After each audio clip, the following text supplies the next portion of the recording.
Ya solo que me confirme Wendy, creo que ya estamos en Face.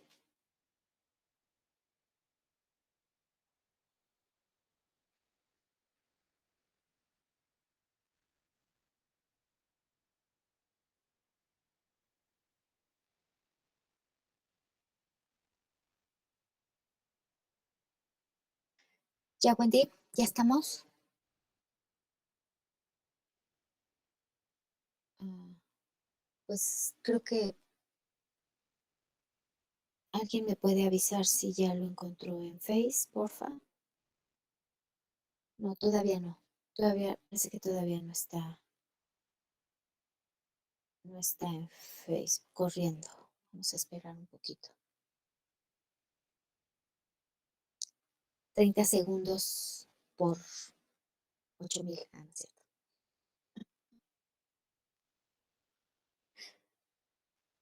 Ya está transmitiendo, Wendy. Ya está transmitiendo. Listo, adelante, muchachas.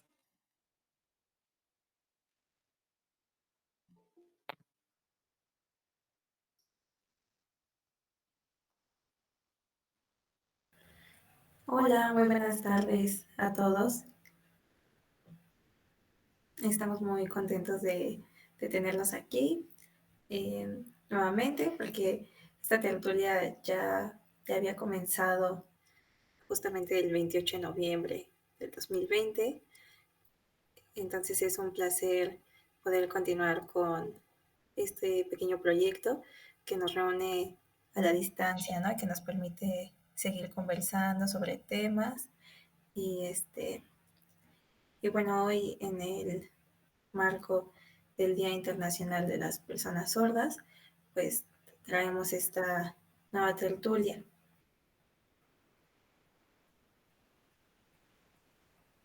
Ariely, no sé si quieres comentar algo más. Igualmente les doy la bienvenida. Es un gusto tenerlos aquí y es un gusto igualmente participar en esta tertulia. De igual manera, vamos a estar dirigiendo a Arely y mi compañera Miss. Sí, les compartimos brevemente la organización. Vamos a estar conversando un poquito sobre temas muy interesantes y al final les tendremos una pequeña sorpresa sobre un nuevo proyecto. Entonces, bienvenidos y pues queremos comenzar, pero me comenta Miriam que no vea a Rocío allá.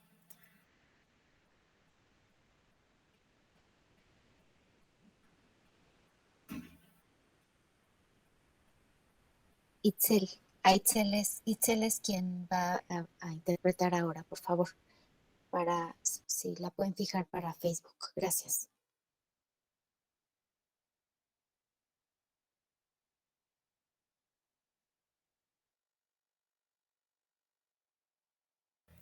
Bueno, pues entonces vamos a comenzar la tertulia con la participación del profesor José Luis Flores, quien nos va a presentar el tema de la Escuela Nacional para Sordomudos.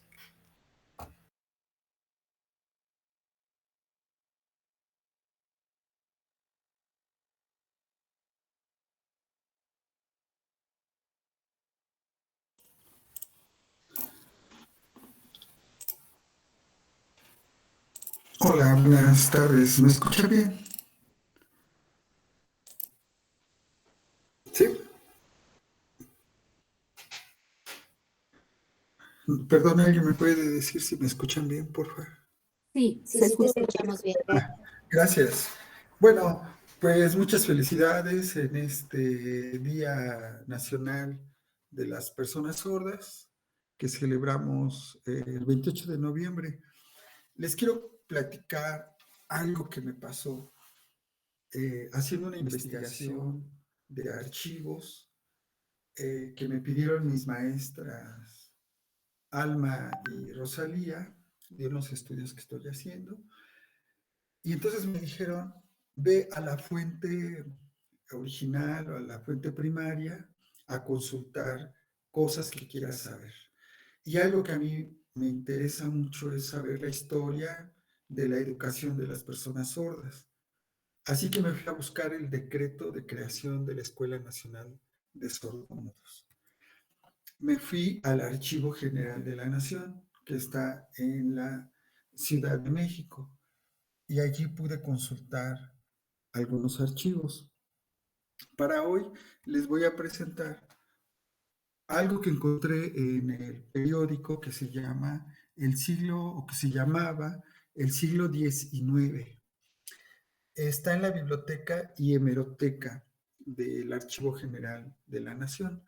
Entonces, como ven ahí en esa imagen, yo fui a consultar un periódico del jueves 28 de noviembre de 1867, porque ya tenía esa fecha, que era el día en que se creó la Escuela Nacional de Sordomudos. Pero, ¿qué creen? No encontré el decreto. Y dije, bueno, algo pasa, ¿no? Quizás no era el periódico adecuado, aunque este periódico funcionaba como lo que ahora conocemos como el Diario Oficial de Federación, donde se publicaban los decretos. Entonces, como no lo encontré, seguí buscando. Y encontré el decreto otro día. No estaba el 28 de noviembre. Lo encontré el 3 de diciembre del mismo año. Perdón, ahí dice 1900, perdón. Es de 1867. Y ahí encontré el decreto y es de lo que les voy a platicar un poquito.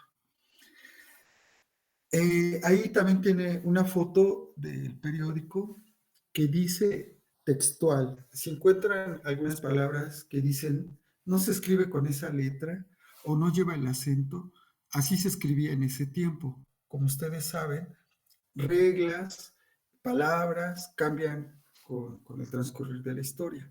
Dice así: el ser presidente se ha servido dirigirme el decreto que sigue. Benito Juárez, presidente constitucional de los Estados Unidos mexicanos, a sus habitantes, sabed que en uso de las amplias Perdón, facultades. José Luis, perdóname. No se está corriendo tus diapositivas. Solo se quedó la diapositiva ¿Aquí? 1. ¿La ven? ¿No? Ok. Gracias por avisar. Bueno, entonces les estaba leyendo ahorita lo que está abriendo. A ver, voy a presentar así.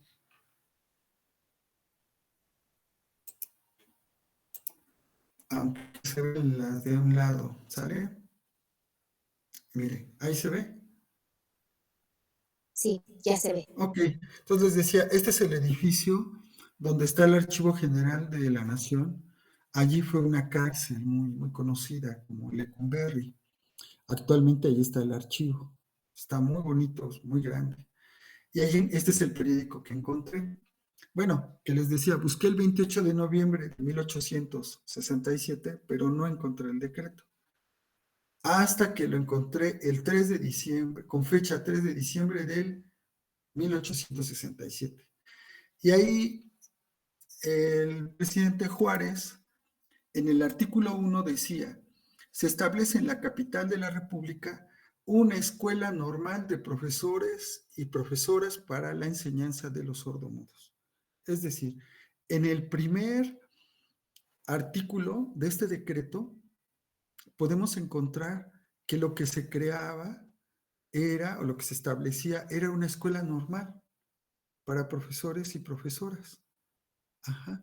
Dije, ¿cómo? ¿Y la Escuela Nacional de Sordomudos qué pasó? Bueno, seguí leyendo. En el artículo 2, que ahora les comparto también, dice que esta escuela va a estar a cargo del profesor y profesora que dirigen actualmente la Escuela Municipal de Sordomudos en esta capital.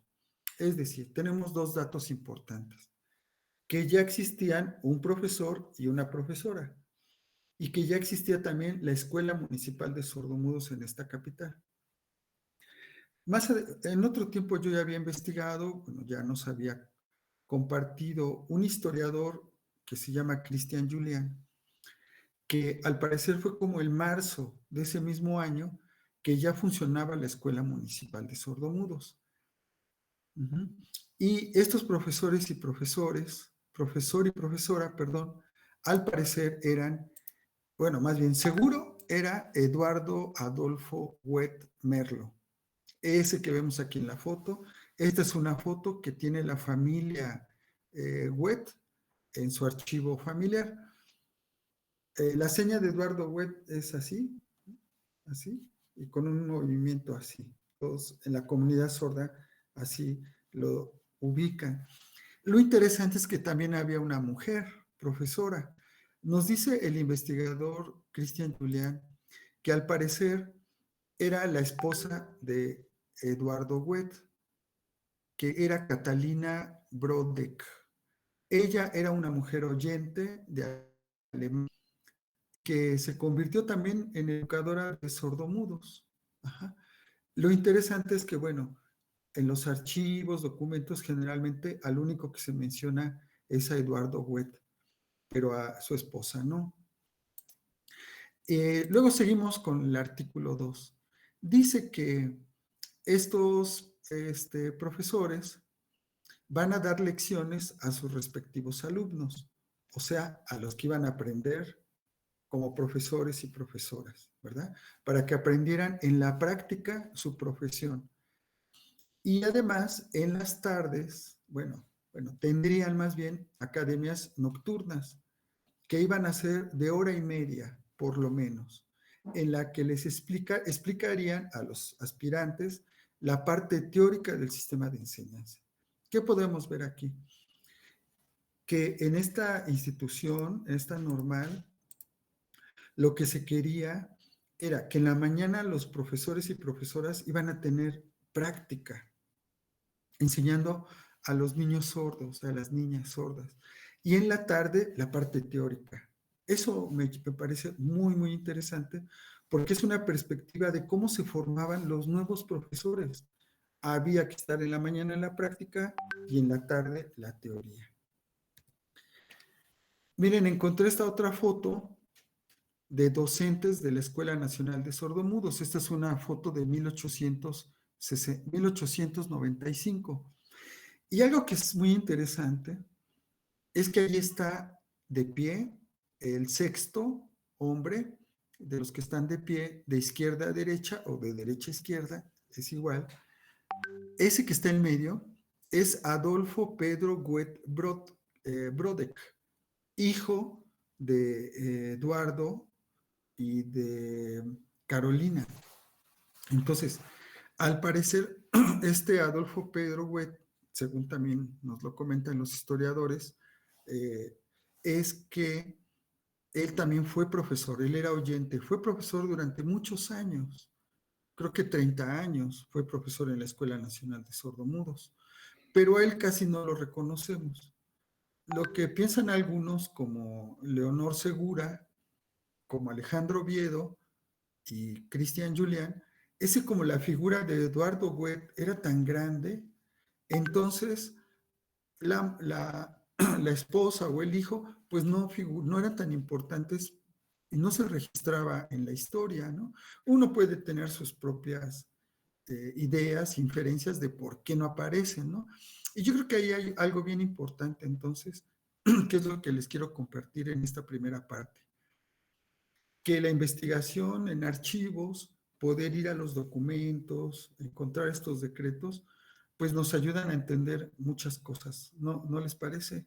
Bueno, creo que por ahora aquí lo podríamos dejar un poco y en otra segunda parte les platico otro poquito más que tengo de esta investigación que corrobora datos y otras cosas más que nos enseña de esta historia de la educación de los sordos en México, donde desde luego la Escuela Nacional para Sordomudos fue fundada, desde luego, ahorita vamos a ver cómo fue eso, pero que en el decreto, en el artículo 1, se decía que lo que se debía establecer era una escuela normal para profesores y profesoras para la enseñanza de personas sordomudas. ¿Sale? Gracias.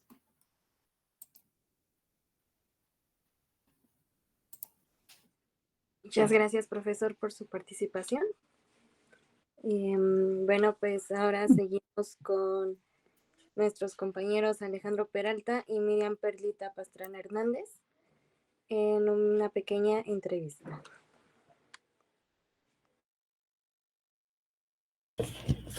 Hola, buenas tardes. Gracias por acompañarnos. Bueno, pues como ya me presentaban, pues yo soy Alejandro. Mi seña es así para pues, contextualizarnos un poco. Y bueno, pues nos acompaña Miriam Perlita Pastrana Hernández. Es estudiante de la licenciatura en Educación e Innovación Pedagógica. Cursa el 5º módulo en la UPN, unidad 131, en Pachuca Hidalgo. Y también trabaja en la USAER 21, en el municipio de Coatepec, trabajando particularmente pues con niños y niñas sordas. La primera pregunta que quisiéramos hacerle a Miriam es, pues, ¿cómo fue este proceso en el que aprendiste la lengua de señas mexicana?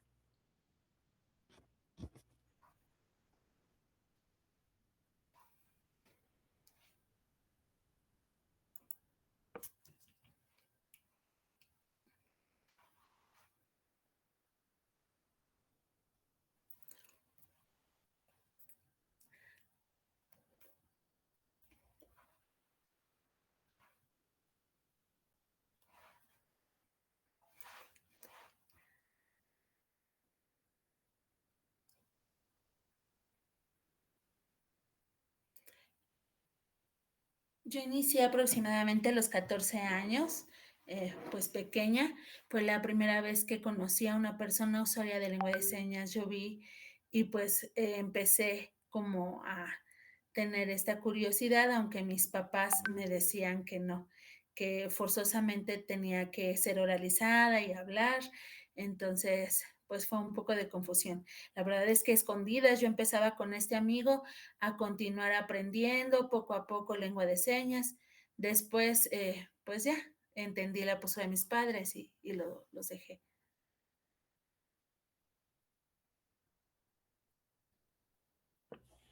Bueno, tal vez este inicio en la lengua de señas te introdujo un poquito en la comunidad sorda. ¿Nos podrías platicar un poco más sobre cómo fue que ingresaste a esta comunidad de la cual hoy formas parte? Sí, en realidad sí. Este aprendizaje fue diferente, no fue como de ABC, sino más bien fue en la convivencia, en la interacción, en ir a reuniones, en actividades, por ejemplo, de Navidad o a un paseo o al cine. Y fue iniciando en la plática, en la conversación y en la interacción en la comunidad sorda y de esa manera aprendí rápidamente.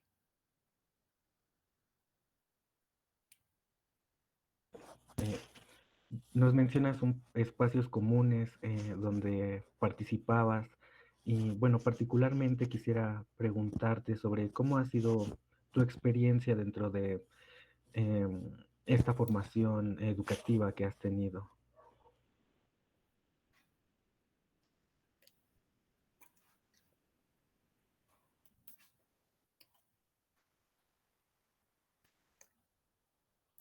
La verdad, anteriormente estuve, desde muy pequeña inicié en el CAM, en un grupo de personas sordas, muy niña, a partir creo que de los 3 años.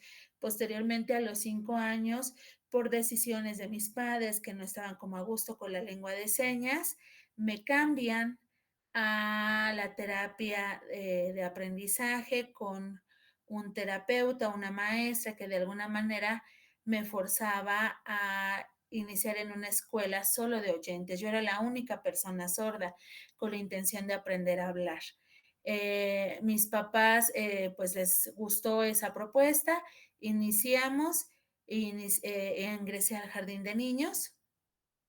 Posteriormente, aproximadamente 6 años después, ya estaba yo en tercero o cuarto de primaria, un amigo oyente, pues nos encontramos y iniciamos a aprender.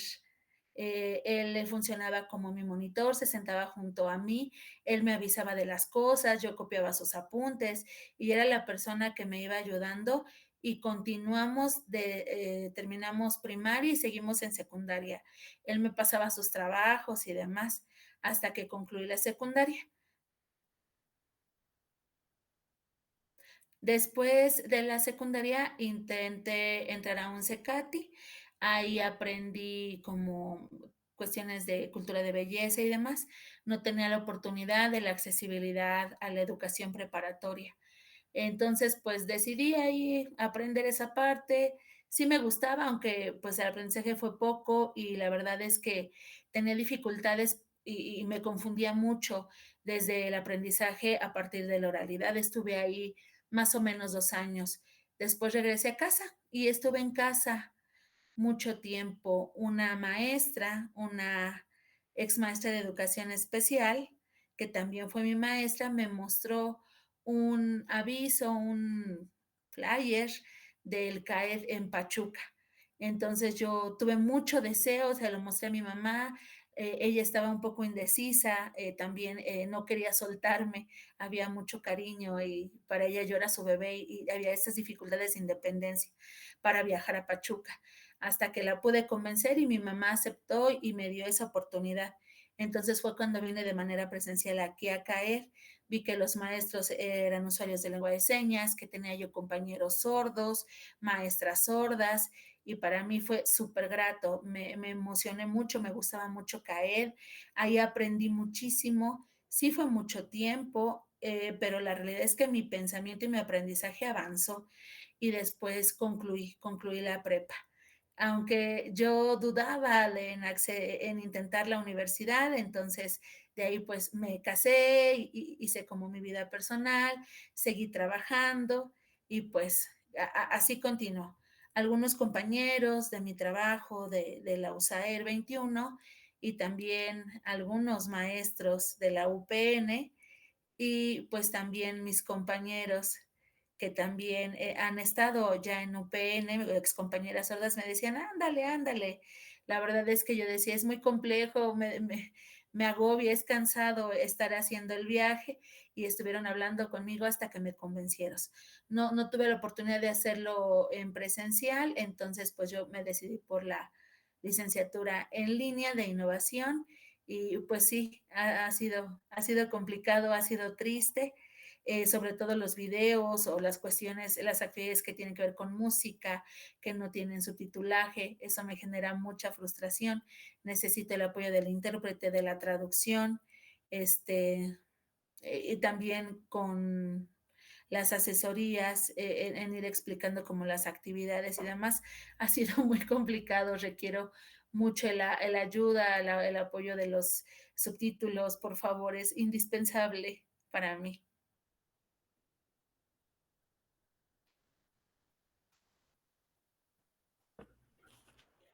Bueno, nos mencionabas un poco sobre cómo fue que eh, decidiste entrar a cursar una licenciatura. Particularmente quisiera preguntarte por qué estudiar en UPN y precisamente por qué estudiar la licenciatura en Educación e Innovación Pedagógica.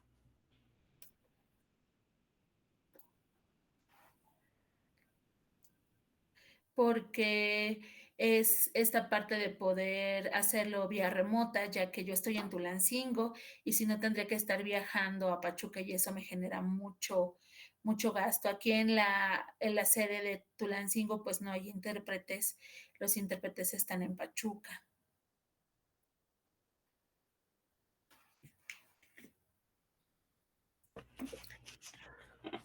Bueno, ahora quisiera preguntarte sobre un poco tu actual trabajo, cuál es tu función, cuántos años llevas ahí.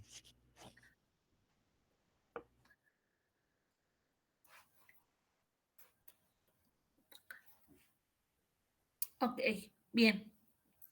Este, gracias por preguntar. Creo que, pues, entré en el 2015. En el 2015 inicié en el trabajo, inicié por contrato. También, igual que algunos compañeros que han sido en el mismo proceso, empecé en un taller con niños enseñando lengua de señas como un modelo sordo para los niños. De esa manera fui iniciando con las actividades. La verdad es que me fue muy bien. Asistía yo a diferentes escuelas a realizar estas actividades.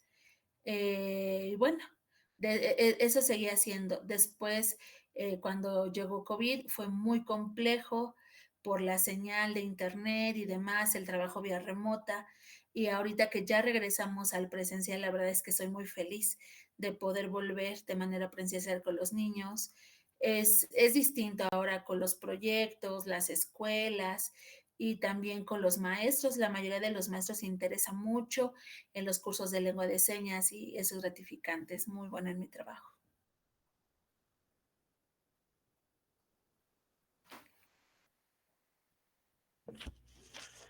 Y bueno, durante toda esta plática, pues nos has mencionado cómo has atravesado diversas circunstancias y quisiera preguntarte qué tan importante ha sido encontrarte con otras personas sordas dentro de estos espacios para que pues pudieras sentirte bienvenida o sentirte cómoda en cubrir y vivir estos momentos de la vida que usualmente todos pasamos. Fíjate que, bueno, anteriormente en la escuela me llamaban a... Bueno, propiamente quisiera saber si la pregunta se refiere a mi experiencia escolar o en la vida, ¿en qué sentido? Me gustaría que fuera en tus diferentes etapas, tanto escolar como personal. Creo que encontrarse con las personas que comparten ciertos rasgos en común. En este caso, pues es la lengua de señas, el que sean sordas. ¿Cómo ha sido tu experiencia? ¿Cómo ha beneficiado tal vez tu convivencia con los demás? Bien, ok.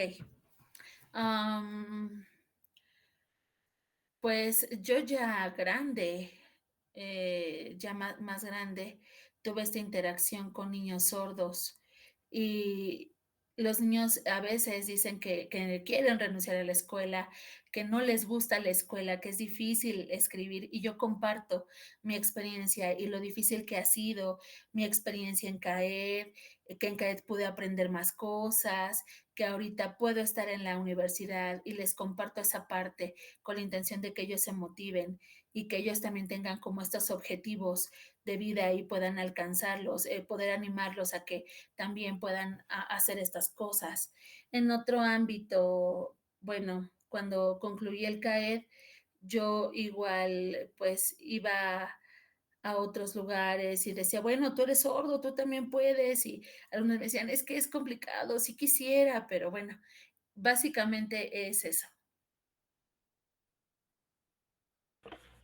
Bueno, y ya para finalizar, ¿cuál consideras que es la importancia de que más personas de la comunidad sorda ocupen estos lugares como lo son las universidades, los puestos laborales en diversas instituciones, empresas?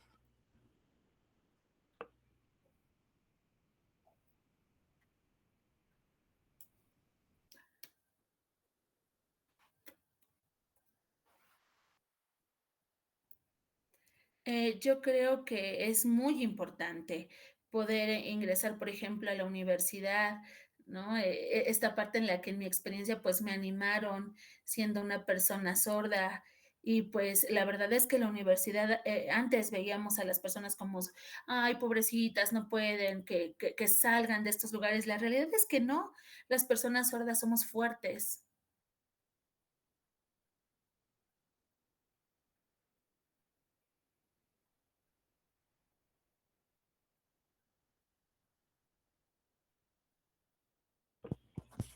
Bueno, pues muchas gracias. No sé si alguien en la sala tenga algún comentario, alguna pregunta que le quiera hacer personalmente a Miriam. Adelante, Mine, creo. Hola, muchas gracias, Miriam Perlita, por aceptar nuestra invitación. Tú eres ahora la estudiante sorda que continúa en la universidad, tus compañeras han egresado y pues la verdad para nosotros siempre es muy importante ir construyendo estos espacios con ustedes. Así que muchas gracias por aceptar nuestra invitación y yo quiero preguntarte de si tú comparas tu experiencia cuando eras niña y cómo ibas a la escuela, ¿hay diferencias de cuando tú eras niña a los niños sordos ahora con los que tú trabajas? ¿O sigue, o no sé si las cosas han cambiado mínimamente para ustedes, las personas sordas en la escuela, en la educación, en el preescolar, en la primaria, en la secundaria? No lo sé. Me gustaría que nos platicara sobre eso, por favor.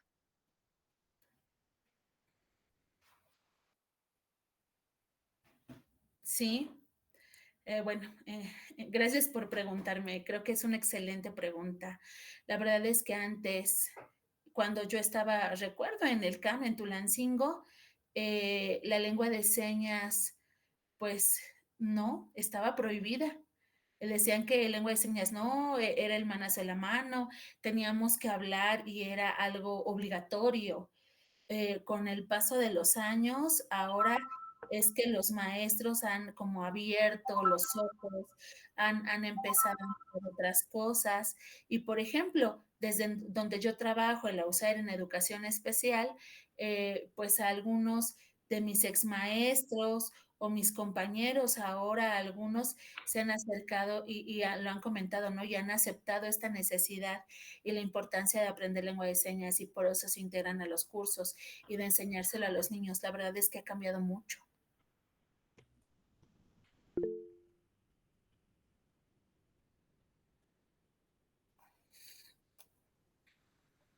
Otra pregunta más quiero hacerte sobre lo que nos estabas diciendo. Esto que ha cambiado, ¿qué es lo que piensas tú que lo ha hecho cambiar? ¿Quiénes o qué cosas han pasado que ahora los profesores, las profesoras, estamos más abiertos a pensar y a entender este asunto de la importancia de la lengua de señas para ustedes?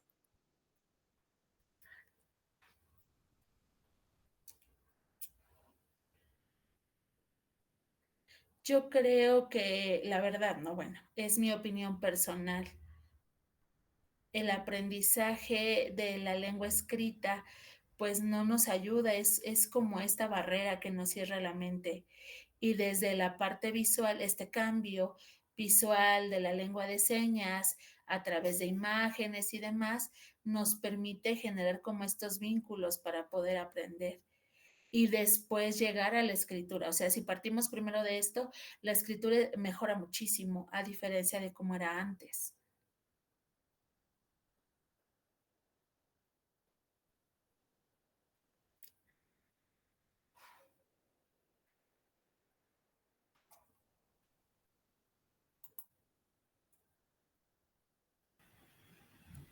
Gracias.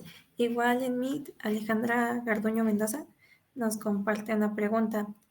¿Qué recomendaciones nos darías para los maestros que nos encontramos con niñas y niños sordos?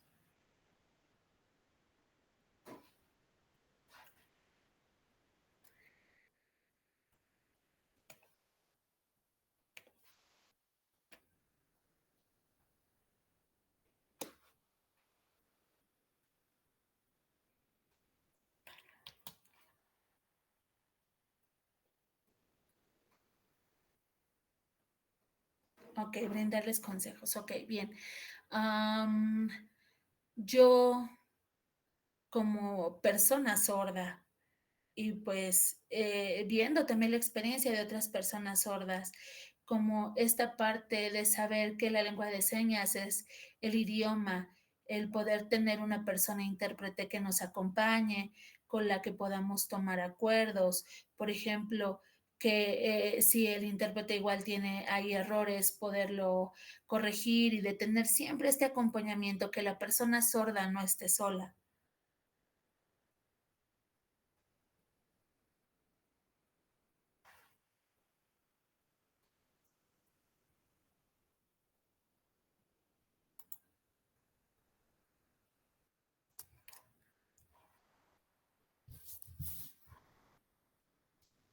Bueno, me voy a dar... bien, ya anda por ahí Mitzi, para los comentarios que hay en el Face, porfa.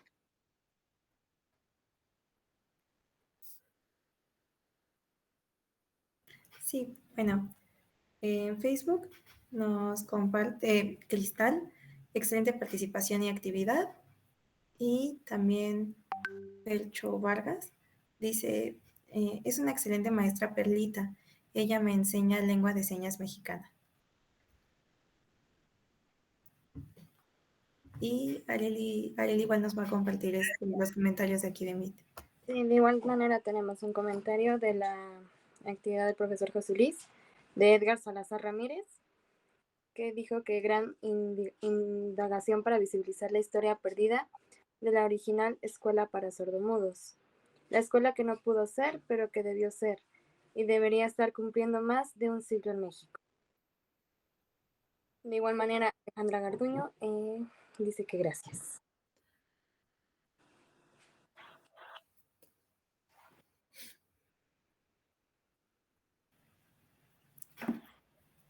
Bueno, igual no sé si alguien más quiera participar, quisiera realizar alguna otra pregunta.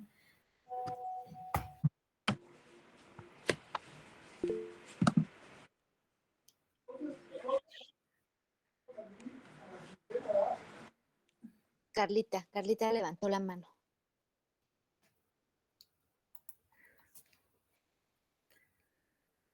Le damos la palabra a Carla.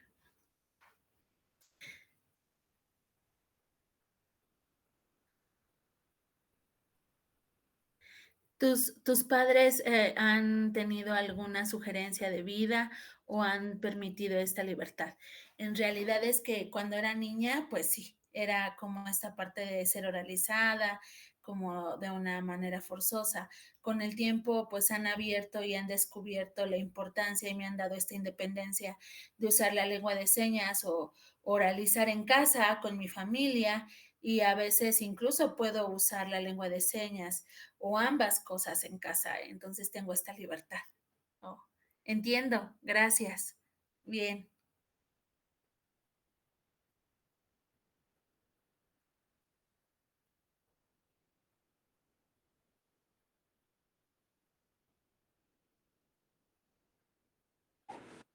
Bueno, pues muchas gracias. Seguimos adelante con esta tertulia. Seguimos con otro fragmento del profesor José Luis sobre la cápsula de la Escuela de Sordomudos. Pues muchas gracias, Perla, felicidades, gracias por compartir tu experiencia y creo que es importante que vayamos también registrando la experiencia de cada persona.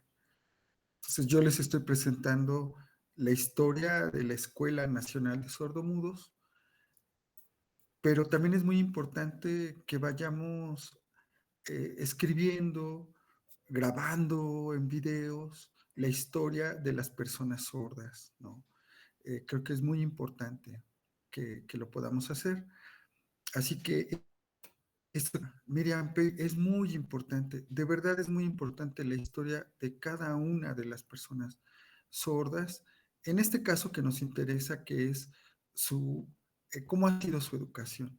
Entonces, te agradecemos mucho a Perlita, estamos contentos porque seguimos teniendo una estudiante sorda en la UPN.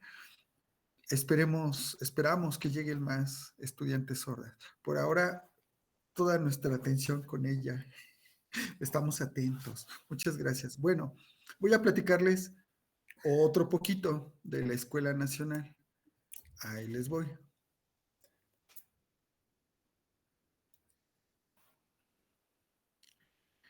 Bueno, y van a decir, entonces, ¿qué pasó con la Escuela Nacional de Sordomudos? ¿Qué pasó?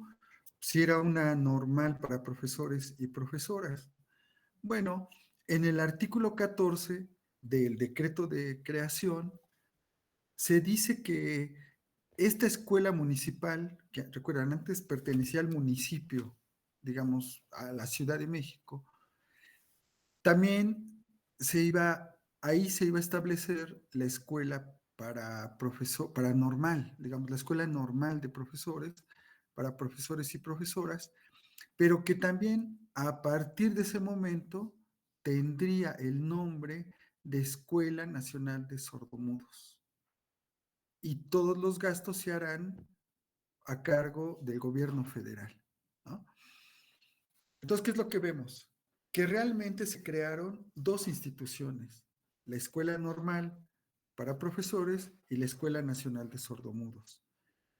Y que ya existía la Escuela Municipal, o sea, digamos, de la Ciudad de México. Y ahora ya era la Escuela Nacional de Sordomudos. Pero era una creación al mismo tiempo, ¿no? De acuerdo con este decreto. Y ahí tenemos una imagen de esto que queda de lo que era es lo que queda de lo que era el exconvento de Corpus Christi, allí en la Ciudad de México. Ahí podemos ver la fachada del edificio. Está atrás la Secretaría de Relaciones Exteriores y enfrente de esa escuela está el hemiciclo a Juárez. Ya vamos entendiendo por qué está el monumento a Juárez enfrente de esa escuela, de ese edificio, porque allí fue donde se creó la Escuela Nacional para Sordos.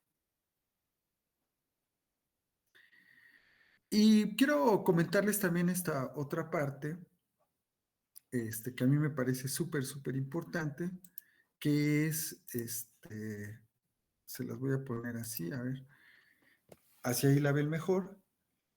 El artículo 4 de ese decreto dice que estos son lo que van a aprender los profesores, que al mismo tiempo va a ser las materias para que aprendan los alumnos, es decir, el currículum. Entonces, veamos, ¿qué les enseñaban a los alumnos? La lengua española escrita. Y cuando lo permita, dice, el estado del alumno, se le darán lecciones de pronunciación, según el método que indicará el director a los profesores o aspirantes. Entonces, les enseñaban a escribir y les enseñaban a pronunciar palabras. Luego les enseñaban el catecismo de moral y lo perteneciente a la religión. Esto llama mucho la atención, porque recuerden que con Benito Juárez, pues hubo una separación de la iglesia y el Estado, pero a los sordos sí se planteaba que se les enseñara religión. También se les enseñaban las 4 operaciones de la aritmética. ¿Cuáles son? Ya sabes, ¿no? Sumar, restar, multiplicar y dividir. Elementos de geografía. Elementos de historia universal y de historia natural. Historia de México. Lecciones de agricultura práctica para los niños. Eso era para los niños, fíjense, agricultura. Y trabajos manuales de aguja, gancho, construcción de flores artificiales, etcétera, para las niñas. Y aquí vemos otra cosa bien interesante, ¿no? O sea, para los niños eran cuestiones de trabajo como más fuerte, más rudo, y para las niñas trabajos manuales. Había una diferenciación de acuerdo al género, ¿no? Y la teneduría de libros con ayuda de un profesor del ramo a los sordomudos, así se les llamaba en aquel tiempo, sordomudos, que muestren aptitud para aprenderla. Algo que me parece bien interesante es esto que les anoto abajo, que no se explica, no se explicita que se iba a enseñar la lengua de señas. No se dice que se tenía que enseñar. Bueno, a ver, avancemos un poquito más a otra parte que les quiero enseñar. Yo seguí buscando, no sé si cambió si pueden ver ahora, sí, creo que sí. Sí. Ajá. Yo seguí buscando en los archivos y me encontré con otro decreto, que es la Ley Orgánica para la Instrucción Pública del Distrito Federal, es decir, como la nueva ley de educación de aquel tiempo. Y algo que me pareció súper, súper interesante, ahí les va. Es que en el capítulo 2, en el artículo 19, ahí viene algo que se tiene que hacer para la enseñanza en la escuela de sordomudos. Y dice así: la lengua española expresada por medio del alfabeto manual y pronunciada cuando haya aptitud para ello en el discípulo. Y entonces, aquí vemos que es en una ley que se publica posteriormente, donde se dice que sí se va a enseñar la lengua española, pero expresada por medio de alfabeto manual, lo que ahora conocemos como la dactilología, ¿cierto? Eso era lo que se planteaba para la enseñanza, para los sordomudos. Esto fue yo lo encontré el 9 de diciembre, pero el decreto realmente fue del 2 de diciembre de 1867. Y bueno, vienen otra vez las cosas que se van a enseñar, pero para los niños se agregó horticultura y jardinería. Y entonces creo que son cosas muy interesantes porque nos hablan del aspecto educativo, qué se quería enseñar a los niños y a las niñas sordos en esa escuela nacional. Y creo que podemos seguir investigando, por ejemplo, por qué se les enseñaba unas cosas a los niños, otras cosas a las niñas, entender lo que pasaba en aquel tiempo. Y ya ahora no les voy a presentar esto, pero pude hacer una comparación entre lo que se enseñaba a los niños de las escuelas comunes, digamos, de los oyentes, y lo que se les enseñaba a los niños sordos. O sea, comparar qué se les enseñaba a los niños en las escuelas comunes o regulares, y vamos a ver cómo había una notable diferencia. Muchas cosas se les enseñaba a los niños oyentes y menos cosas a los niños y a las niñas sordas. Pero eso es otra cosa para otra ocasión que se las podré presentar. Creo que por ahora podemos dejarlos así como en espera para conocer más al respecto. Y pues eso es lo que yo traje para presentarles, y ven la importancia de que podamos dejar por escrito cosas. Encontré 2 archivos, de niños que estudiaron. Están los expedientes de 2 niños. En otra ocasión también se los presento, de 2 niños que obtuvieron su beca para estudiar, de una niña y de un niño en la Escuela Nacional de Sordomudos. Poquita información, pero por eso es tan importante que regresemos a la historia para entender qué pasaba, ¿verdad? En aquel tiempo, cómo empezó la educación de los sordos hasta los tiempos de ahora, de todo esto que nos platica Miriam Pei, que ha cambiado mucho, que hemos avanzado y que también nos hace falta hacer más cosas para que puedan las personas sordas tener su derecho a la educación, ¿verdad? Entonces, muchas gracias. Un abrazo y felicidades otra vez a la comunidad sorda. Muchas felicidades.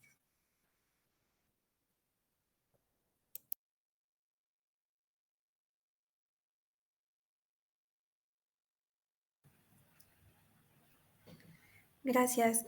Bueno, sí, como dice el profesor, es muy importante regresar a la historia y poder mirar las diferencias con el paso del tiempo,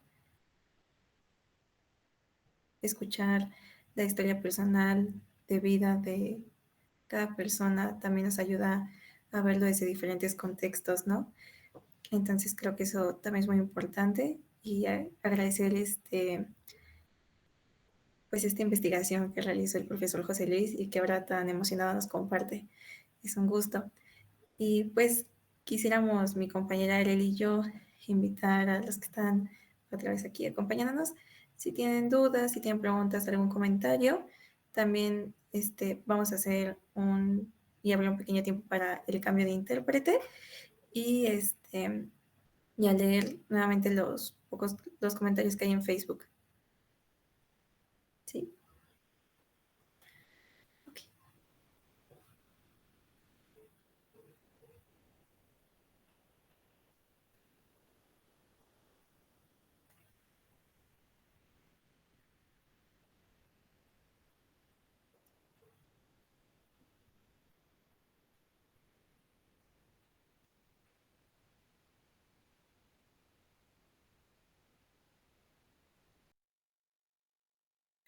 Me dice Miriam que no puede ver a Rocío. No sé si nos apoyan.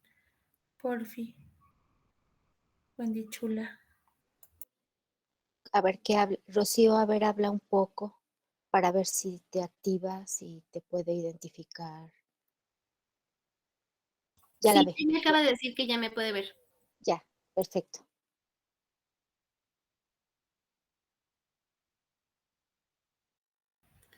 Ok. En Facebook nos Bueno, comparten que ya se extrañaban las tertulias y muchas felicidades. ya vi a la bandita de la UPN de Pachuca que están ahí con el maestro Rafa. Saludos a los compañeros que están ahí de licenciatura presencial. Allá no sé si es la LIE o la LAE, que están con el maestro Rafa. Lie, es Lie. Poder LIE, muy bien. Perdón, Saludos. perdón, es que Miriam nos dice igual que Rocío se está trabando un poco.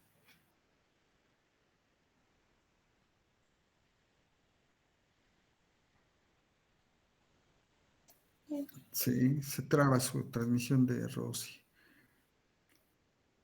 Sí, Sí. creo que se sigue trabando, Rocío. Más bien, Bueno, entonces si nos ayuda Itzel. Itzel.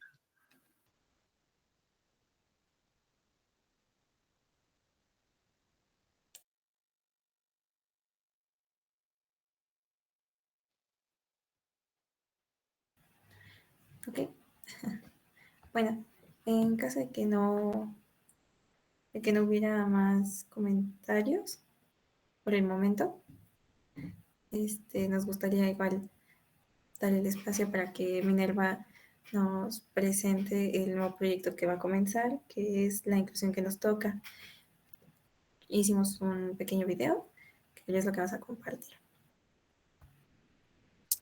Gracias. Gracias, Mitzi.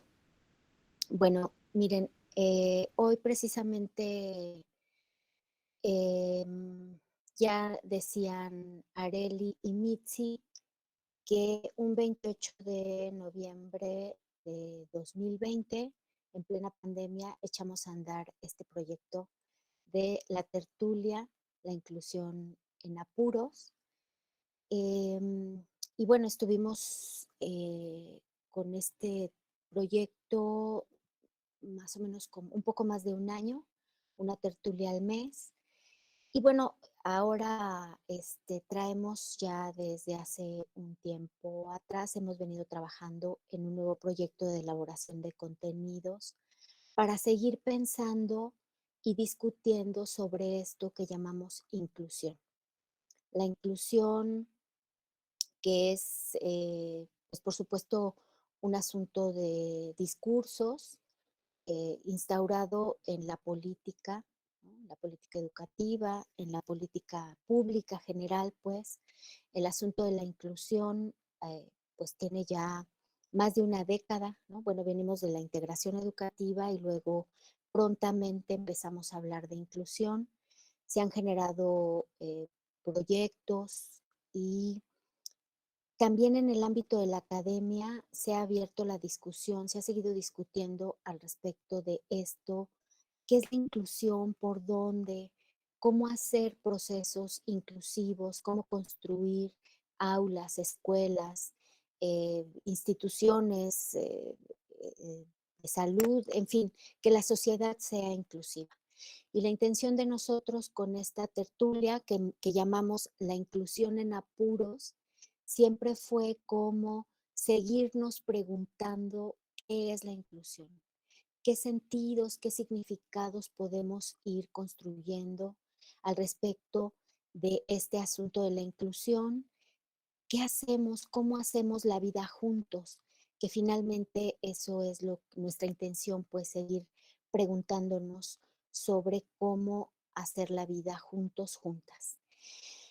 Y bueno, la tertulia se detuvo por más de un año y nos dio tiempo de ir pensando con nuestro equipo maravilloso del Poder LIE, que se va renovando, ¿no? Vienen a hacer prácticas profesionales, servicio social con nosotros y pues bueno, finalmente cristalizamos este proyecto de elaboración de contenido. Son pequeñas cápsulas que hemos titulado La inclusión que nos toca, en un doble sentido.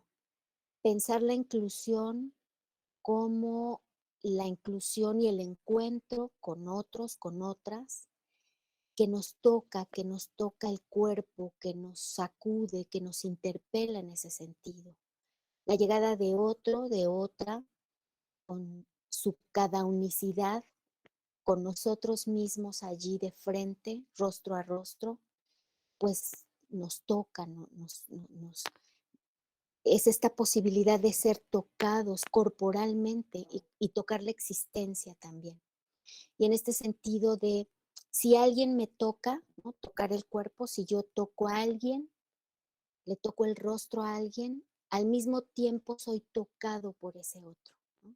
Entonces pensar este asunto de la inclusión y del encuentro como tocarnos y ser tocados. Y por otro lado, el otro sentido de la inclusión que nos toca es pensar la inclusión en un sentido de enunciación ética. Me toca a mí, me toca hacer a mí todo lo necesario para encontrarme con este otro, esta otra, eh, y juntos ir pensando cómo conversar, cómo sostener la conversación, cómo resolver nuestros desencuentros, ¿no? Este asunto de la inclusión entre la hospitalidad y la hostilidad que plantea Derrida. Entonces, tiene que ver con estos dos sentidos, ¿no? Este sentido de tocar y ser tocado y la enunciación ética de responsabilidad por el otro, de me toca, ¿a quién le toca? A mí me toca. La inclusión es cuestión de cada uno, de cada una de nosotras. Y bueno, así es más o menos el sentido de este proyecto. La idea del proyecto de la inclusión que nos toca es seguir pensando, seguirnos preguntando sobre estos sentidos distintos de la inclusión. Y bueno, son pequeñas cápsulas que hemos hecho ya varias entrevistas y vamos haciéndolas en pequeñas cápsulas cortitas que se traducen en lengua de señas mexicana, que están subtituladas. Y bueno, pues aquí está la primera de una serie que ya tenemos en fila. Ha sido un proceso largo, complejo, porque implica un proceso de traducción aquí con nuestra intérprete Itzel y estamos esperando ansiosos nuevamente a Rocío. Y bueno, ahí se va armando el equipo y bueno, hoy queremos presentarles esta primer cápsula de este proyecto que van a ir encontrando en los espacios virtuales oficiales de la universidad y también en el Facebook de nuestro proyecto Universidad Inclusiva, y ahí cada semana pretendemos estar compartiendo con ustedes estas pequeñas cápsulas. Y bueno, ahora les presento esta primera con Asumpie Balaguer, que nos visitó en julio de este año aquí en la Universidad Pedagógica Unidad 131 y aprovechamos ahí para hacerle entrevistas. Traemos ahí en fila con Rafa Castellán, con Edgar Salazar y tenemos por ahí también otros asuntos pendientes de entrevistar y preparar estos materiales. Bueno, pues esperemos que sea provocador, es la intención nuestra, provocar. Y aquí va. Ustedes me dicen si se escucha, por favor.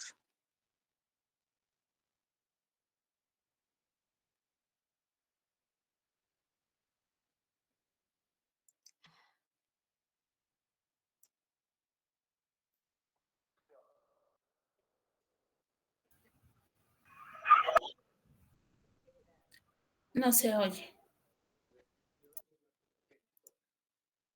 ¿No se escucha? Ah, qué barbaridad. La había probado y parecía que se escuchaba muy bien. Creo que es cuando comparte, maestra. Creo que cuando comparta tiene que habilitar algo.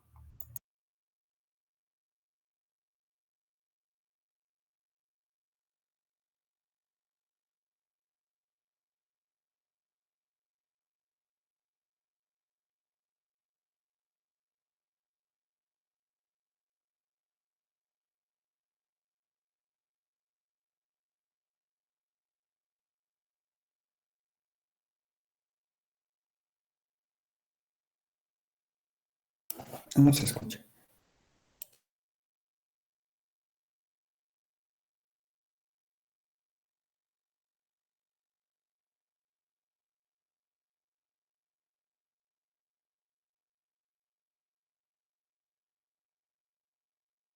Voy a intentarlo nuevamente. Permítame un momento, por favor.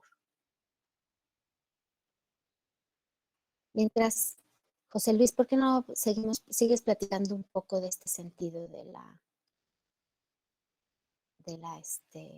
a ver si podemos resolver el asunto del audio, ¿no? Por favor.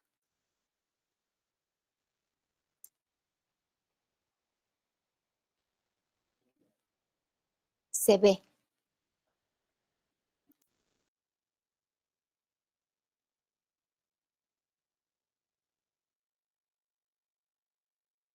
Sí, en lo que Mine puede pasarlo con audio, quisiera insistir en esta idea de lo que nos toca.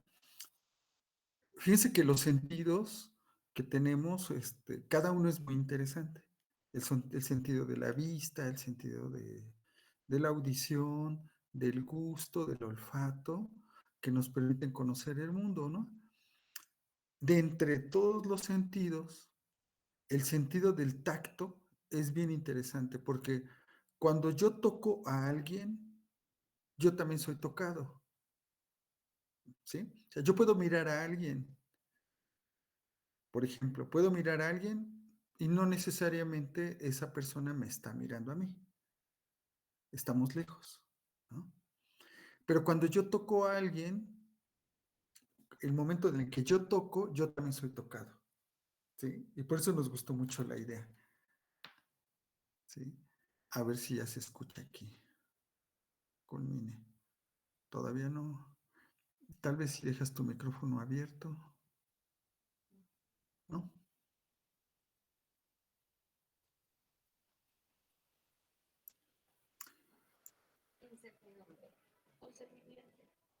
Ahí se empezó a oír. ¿Ya? Un poquito, muy, muy poquito. ¿Se Muy escucha bajito. ya? Bajito. Ok.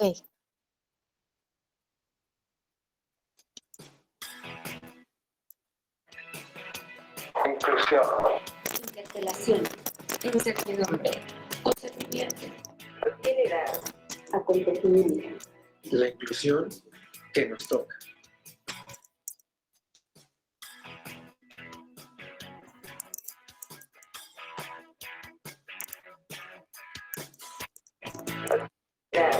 acontecimiento, La inclusión que nos toca.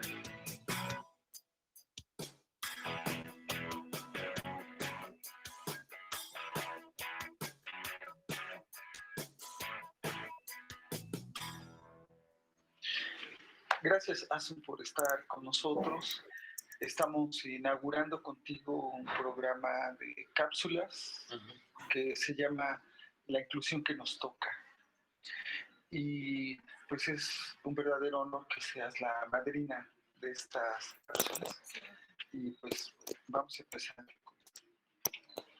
La primera pregunta que queremos hacerte es, ¿cómo miras tú el sentido de la insurrección de la vulnerabilidad?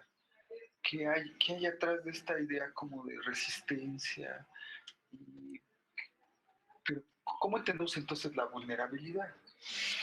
Bueno, yo esto lo trabajé en el libro La insurrección de la vulnerabilidad y el planteo fundamentalmente venía de un trabajo anterior vinculado a intentar entender las violencias dirigidas a las personas mal llamadas con discapacidad y bueno, a partir de un trabajo de revisión histórica, también antropológica, sobre las formas de tratar, nombrar y violentar también la diversidad funcional,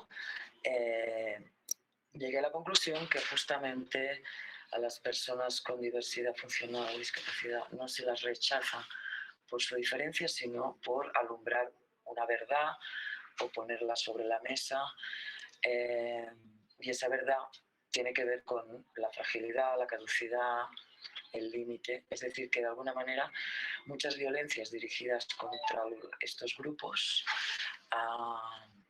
están relacionadas con un no querer ver o seguir ocultando, dijéramos, una vulnerabilidad constitutiva del ser humano, la vulnerabilidad, ¿no? Y entonces, luego de esto, en este segundo libro, decía La insurrección de la vulnerabilidad, pues intenté entender qué es esto de la vulnerabilidad, es decir, de qué está hecha, de qué estamos hablando, ¿no? Ahora paso a explicar esto, que me preguntabas lo de la insurrección. Yo la insurrección la entiendo en la medida en la que dijéramos que en el contexto actual, neoliberal, capitalista, se alinea muy bien con esta ocultación permanente y esta falta de espacio para gestionar la vulnerabilidad, el sufrimiento, la caducidad de un modo más razonable o más humano, si quieres, ¿no? Quiero decir que al final, pues la fragilidad o el cansancio o el no poder más o el necesitar un tiempo para lo que sea, la lentitud, todo este tipo de cuestiones colisionan con los intereses del capital. De un modo que el contexto socioeconómico, las dinámicas y los modos de organizarnos vienen a participar, coparticipar de esta ocultación, de esta vulnerabilidad constitutiva, esta vulnerabilidad transversal que es inherente a la vida. Entonces, la insurrección la entiendo como quizá a día de hoy la única manera de poder hacer un ejercicio político que tenga un impacto en las formas en estas formas neoliberales es justamente cacharse, quiero decir, o no poder o no querer. Es de los pocos elementos que desde mi punto de vista quedan, que de alguna manera discuten, ¿no?, estas formas de organizarnos y este mandato de productividad permanente a la que nos empujan todo el tiempo, ¿no? La ocultación de la vulnerabilidad al final va en contra de todo el mundo y va en contra de la condición humana en sí misma, ¿no? Y las violencias dirigidas a los grupos mal llamados con discapacidad de alguna manera para mí tienen relación directa con este rechazo a una parte de todo el mundo, ¿no? A esa parte interior vinculada a la vida, en definitiva, ¿no? En relación a la materialidad de la vulnerabilidad que me decías, ¿no? ¿De qué estamos hablando, no? Esta cuestión vinculada a lo que es común a la vida o que la vida es frágil y la vida tiene que ser sostenida y que refiere a cualquier tipo de vida, en definitiva, ¿no? La vulnerabilidad no deja de ser la posibilidad de ser dañados. Etimológicamente tiene que ver con esto, ¿no? Pero algunas feministas lo que indican es que de igual modo que la vulnerabilidad es la posibilidad de ser dañados, también es la posibilidad de ser cuidados. Es más, la mayoría de las veces la gestión social de la vulnerabilidad tiene que ver con el cuidado, es decir, tiene que ver con una serie de cuestiones que se ponen allá para hacer la vida sostenible, ¿no? ¿Qué es lo que ocurre en nuestro contexto? Que estos cuidados son invisibilizados otra vez. Es decir, son ocultos, normalmente pasan en la esfera privada, están ninguneados, no se valoran, etc. ¿Por qué? Porque no interesa dar cuenta de que la vida necesita de unas condiciones. ¿A quién no le interesa? Otra vez al capital, para no seguir amplificando esta idea de que hay algo así como un sujeto que no necesita ningún tipo de apoyo, ningún tipo de cuidados, que sostiene por sí mismo y que hay algo así como la independencia que es posible, ¿no? Cuando no es posible. Muy bien, muchas gracias. Bueno, creo que has adelantado un poco la siguiente pregunta. Viene en la siguiente cápsula.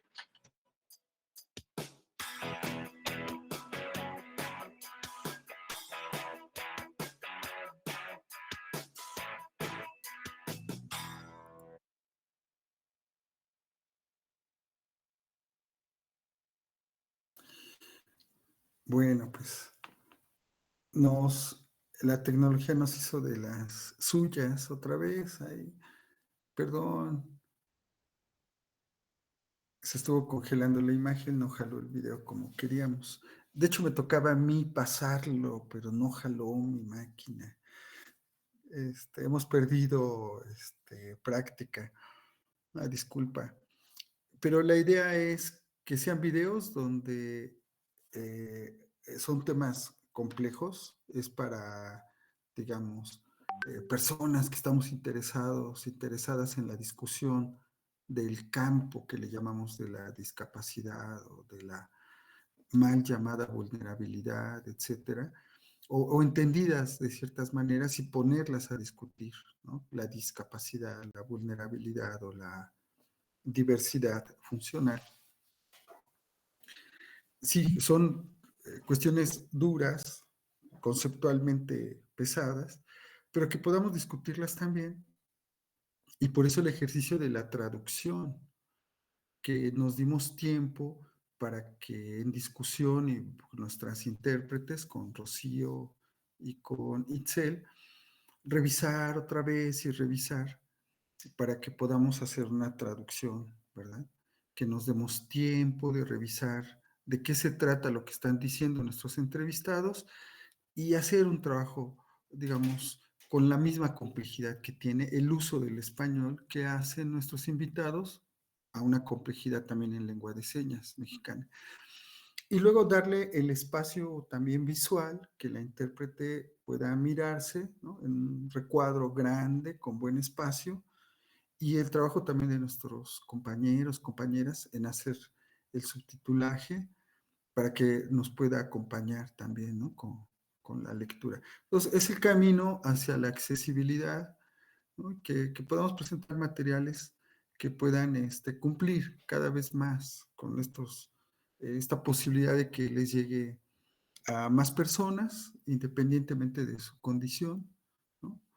O de sus necesidades, y en eso consiste. Entonces, de entrada, una disculpa, pero estas mismas cápsulas van a estar saliendo, como decía Mine, en nuestros medios electrónicos de la UPN y de Proyecto de Educación Inclusiva. Y ahí los van a poder ver de corrido, los podrán descargar también si quieren. Pues muchísimas gracias. No sé, Mine, a ti te tocó ahora lidiar con esto y pues para cederle la palabra a nuestros compañeros que están moderando. Alex, Mitzi, Areli, no sé, para algunos otros comentarios, preguntas. Y desde luego, ya que tomé la palabra, agradezco a quienes nos han acompañado, que han estado aquí con nosotros, que a quienes nos conocemos, y a personas que no identificamos, pero qué bueno que están aquí con nosotros también. Muchas gracias.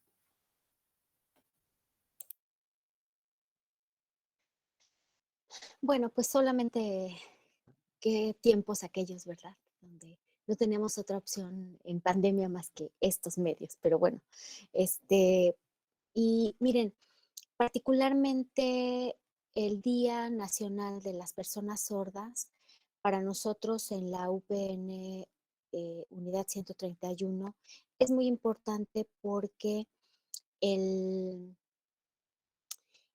nuestro proceso vinculado a hacer o a pensar la inclusión, a construir la universidad inclusiva o en espacios más inclusivos cada vez, está vinculada a nuestras egresadas, nuestras amigas, nuestras colegas ahora sordas y pues nuestras estudiantes. Entonces para nosotros es muy, muy importante este día. Y pues por supuesto me uno a la celebración y a la felicitación de este día para la comunidad sorda aquí en el estado de Hidalgo, que los acabamos de ver tomar la plaza pública ahí a un lado del monumento a Juárez. Y bueno, fue maravilloso verlos tuvimos la semana pasada, estar con ellas, con ellos, convivir con ellas en estos espacios. Y bueno, pues nosotros aquí seguimos, la universidad sigue abierta para ustedes y para seguirla haciendo juntos.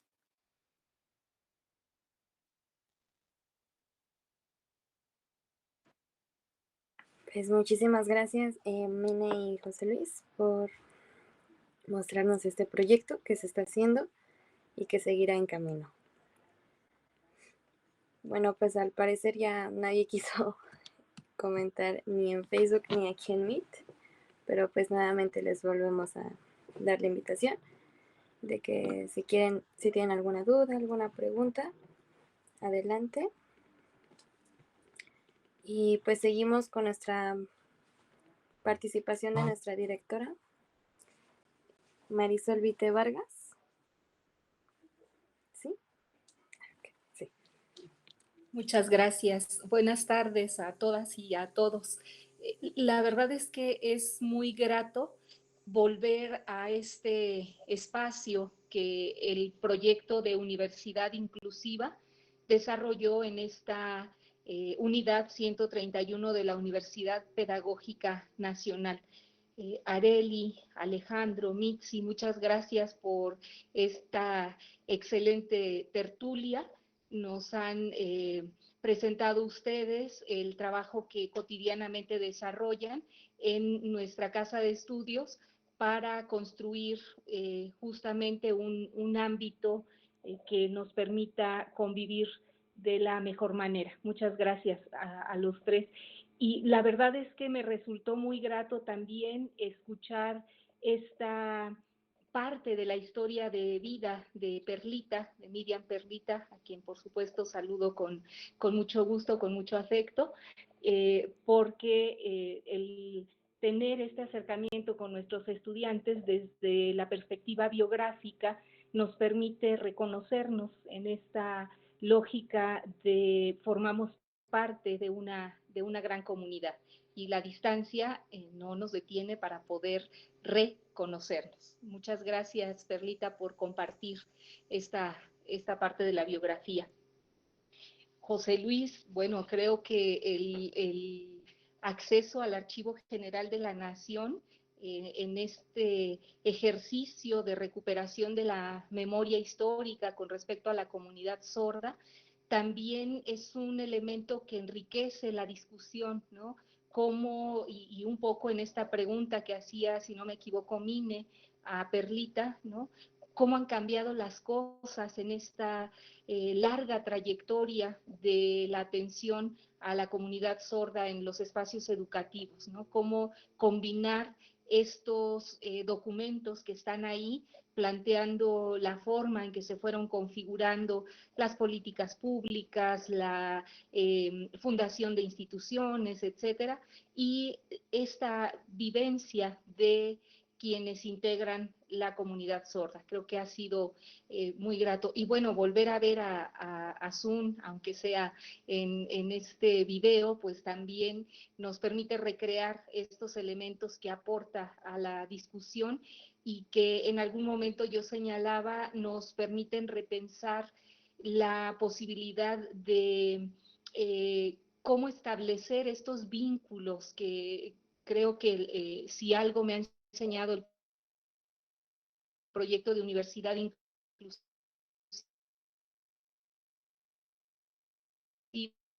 es que estos vínculos van mucho más allá de la lógica docente-alumno, van mucho más allá de la lógica de los seres humanos, ¿no? De esto que nos constituye como personas y como seres humanos. Yo les agradezco infinitamente el que me permitieran escuchar estos elementos que ustedes ponen a la discusión.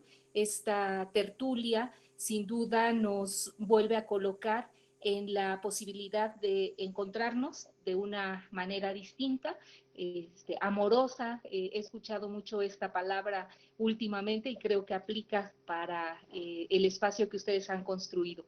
Y bueno, pues también en el contexto de este Día de las Personas Sordas, pues enviar una felicitación tanto a los integrantes de la comunidad sorda sorda como a quienes trabajan día con día con ellos, ¿no? Los intérpretes, los educadores, en fin, toda esta gama de personas que constituyen esa gran comunidad. Muchas felicidades a todos y nuevamente muchas gracias por permitirnos estar en este espacio tan grato.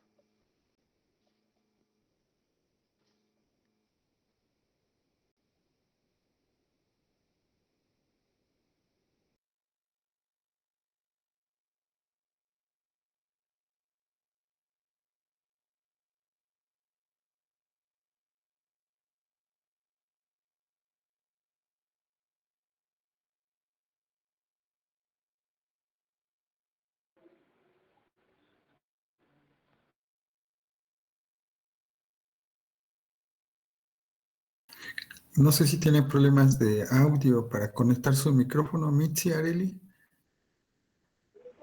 No sé, ¿sí me escuchan? Sí. Sí. Oh, muchas gracias, directora, por esas palabras.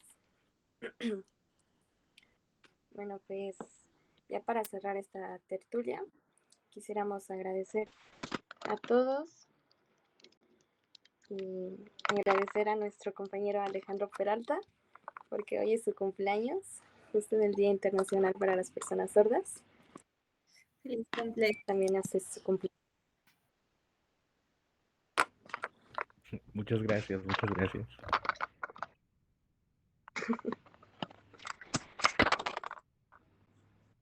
De igual manera, agradecer a las intérpretes, Itzel y Rocío, y a nuestra queridísima Wendy, que nos ha hecho el favor de estar organizando toda esta tertulia por Facebook y por todo el apoyo que nos dio.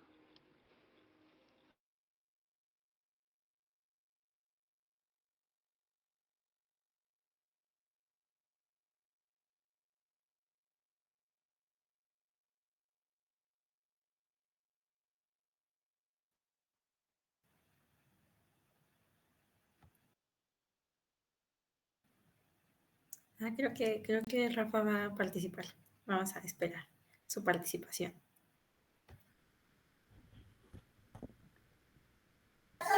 Bueno, yo no soy, es acá mis colegas también. Leo, quería hacer un comentario. Acá. Es solo que se nos fue la batería, bueno, se nos acabó y conectarse desde acá hasta la laptop, por eso queda corto acá.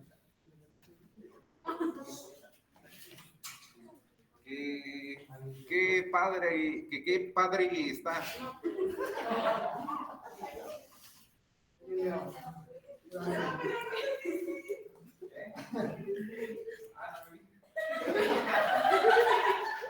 Bueno, no, pues agradecerles mucho por la tertulia y acá pues nuestros estudiantes vamos ahorita a platicar justo un poquito del asunto de la exclusión y en particular con las personas que enfrentan el asunto de la discapacidad y pues bueno, creo que la tertulia fue el pretexto perfecto. Muchísimas gracias. Gracias, Rafa. Justamente esperamos que todas las tertulias sean un pretexto para repensar, ¿no?, estos temas. Y pues gracias a todos que se conectaron por el tiempo. Listo, es todo. Es todo, muchas gracias. Gracias. No olviden seguirnos. A la tertulia. No olviden seguirnos para la inclusión que nos toca también. Ahí síganos.